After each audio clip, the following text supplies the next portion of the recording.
Friends welcome to സനൈറ്റ് choose നമ്മുടെ പാലക്കാടുള്ള artificial സെരിയൽ വാട്ടർഫാൾസിന്റെ എക്സിബിഷനുമാണ്. അതിൻ്റെ ഒരു ചെറിയ മിനി വ്ളോഗാണ്. നമ്മളവിടെ എത്തിയത് നേരെ ടിക്കറ്റ് ഒക്കെ എടുത്ത് ഉള്ളിൽ കയറിട്ടോ. ടിക്കറ്റ് എടുക്കാൻ കുറേ നേരം നിൽക്കേണ്ടി വന്നു. നല്ല തിരക്കുണ്ടായിരുന്നു കേട്ടോ. അവിടെ ഉള്ളിൽ കയറിയതാണെങ്കിൽ ഇങ്ങനെ കുറച്ച് ഗാർഡനൊക്കെ പോലെ ലൈറ്റൊക്കെ ഇട്ട് കുറേ ഇൻസെക്ട്സും പൂക്കളൊക്കെ ആയിട്ട് നല്ല രസമുണ്ടായിരുന്നു കേട്ടോ കാണാൻ.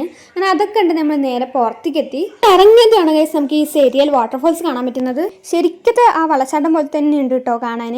അവിടെയൊക്കെ ഫുൾ ലൈറ്റും DJയും പാട്ടൊക്കെ വെച്ചിട്ടാണുള്ളത്. ഇനി കുറച്ചും കൂടി ഇരുട്ടിയൊക്കെ വന്നാൽ തന്നെ അതിൻ്റെ ശരിക്കത്തെ ഭംഗി അറിയുള്ളൂ. അതാണെങ്കിൽ എല്ലാവരും വളത്തിലൊക്കെ ഒന്ന് ഫുൾ ഡാൻസ് കളിച്ച് വൈബ് അടിച്ചുകൊണ്ടിരിക്കുകയാണ് കേട്ടോ. ഇച്ചൊക്കെ ഫുൾ വളർത്തിക്കളായിരുന്നു. അവനൊക്കെ കുളിച്ചു കിട്ടോ, അങ്ങനെ വളർത്തിക്കളായിരുന്നു. നിങ്ങൾ ഇവിടേക്ക് വരുമ്പോൾ ഷൂവൊക്കെ ഇടാണ്ട് വരും കേട്ടോ ഗൈസ്. അപ്പോഴേ നമുക്ക് വളത്തിലൊക്കെ കളിക്കാൻ പറ്റുള്ളൂ.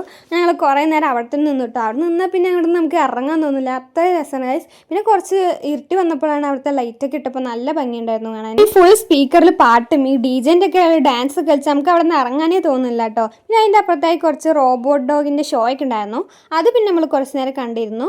തൊട്ടനായിട്ടൊരു ചെറിയ ഷിപ്പ് പോലെയൊക്കെ ഉണ്ടാക്കി വെച്ചിട്ടുണ്ട്. അവിടെ കയറി നമുക്ക് കുറേ ഫോട്ടോസൊക്കെ എടുക്കാം. അവിടെയാണ് ഗൈസ് ഈ DJ അമ്യൂസ്മെൻറ്റ്സ് ആയിട്ട് ഒരു ചെറിയ വെള്ളച്ചാട്ടം. പക്ഷേ അവിടെ നമുക്ക് കളിക്കാനൊന്നും പറ്റില്ല. അവിടെ പോയി വെറുതെ നിന്നാൽ മതി ഗൈസ്. നമ്മൾ ഫുൾ നനഞ്ഞ് കിട്ടും. ആ വെള്ളച്ചാട്ടം നല്ല ചാറ്റിലുണ്ട് കേട്ടോ. ആ ചാറ്റിൽ ഇങ്ങനെ നമ്മുടെ മേത്ത് വെള്ളമൊക്കെ വന്ന് വീഴും. അവിടുത്തെ ഒരു വ്യൂ ഒക്കെ കാണാൻ നല്ല രസമുണ്ടായിരുന്നു കേട്ടോ ഈ രാത്രി. അവിടെ കുറച്ച് നേരം നിന്ന് ഞങ്ങൾ റൈഡ്സും കാര്യങ്ങളൊക്കെ ഉള്ള സ്ഥലത്തേക്ക് എത്തിയിട്ടോ. അവിടെ എത്തിയപ്പോൾ ഞങ്ങൾക്ക് നല്ല വിശപ്പുണ്ടായിരുന്നു. ഞങ്ങൾ കുറച്ച് പോപ്കോണും കോളിഫ്ലവറൊക്കെ വാങ്ങി കഴിച്ചു. നമുക്ക് ഫുൾ കൺഫ്യൂഷൻ ആയിരിക്കും. നമുക്ക് ഏത് റൈഡ്സിലാണ് കയറേണ്ടതെന്നാലും എല്ലാത്തിലും കയറാൻ തോന്നും. ജെമ്പേൻ്റെ ഒരു സാധനത്തിൽ കയറിണ്ടായിരുന്നു. ഞാനും 2-3 റൈഡിലൊക്കെ കയറിണ്ടായിരുന്നു. അപ്പോൾ ഈ എക്സിബിഷന് പോയതിൻ്റെ ഒരു ഡീറ്റെയിൽ അങ്ങോട്ട് എൻ്റെ ചാനൽ അപ്ലോഡ് ചെയ്യുന്നതായിരിക്കും. അപ്പോൾ എല്ലാവരും മറക്കാതെ കണ്ടോക്കണേ. ഇപ്പോൾ തന്നെ സബ്സ്ക്രൈബ് ചെയ്ത് വെച്ചോട്ടോ. അപ്പോൾ ഈ വീഡിയോ ഇത്രയുള്ളൂ. ഈ വിഷയപ്പെട്ട ലൈക്ക് സബ്സ്ക്രൈബ് ഒക്കെ ചെയ്യാൻ ഇനി അടുത്ത വീഡിയോയിൽ വരാം. Bye bye.